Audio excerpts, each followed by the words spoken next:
Do tree rings prove that the Earth is millions of years old? That's one of the questions that people sometimes ask. Trees, as you know, have rings when you cut them through, and each one of those rings is thought to be represent 1 year. And so you count the number of rings, and that tells you how old the tree is. And that works pretty well today under most circumstances. Trees generally produce 1 ring per year. But that's not strictly true, because sometimes they'll produce 2 rings or 3, and occasionally even up to 5 rings per year in a particularly good growing season. And so we would expect, therefore, that the oldest trees on Earth would have a few thousand rings, something like 5,000 or 6,000 rings, if the Earth is 6,000 years old.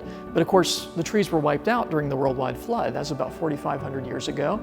But given that you can have more than 1 ring per year, you'd expect about 5,000, 6,000 rings.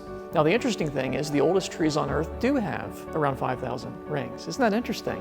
And so, far from proving millions of years, tree rings actually confirm the biblical age.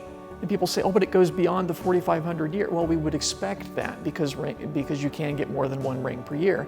And that would have been particularly common immediately after the flood, where we believe the conditions were such that you'd have very mild seasons, and that promotes a lot of tree growth, and you can get multiple rings more easily during that time period. So once again, the science, when you understand it, not only does it not support evolution, it actually confirms biblical creation.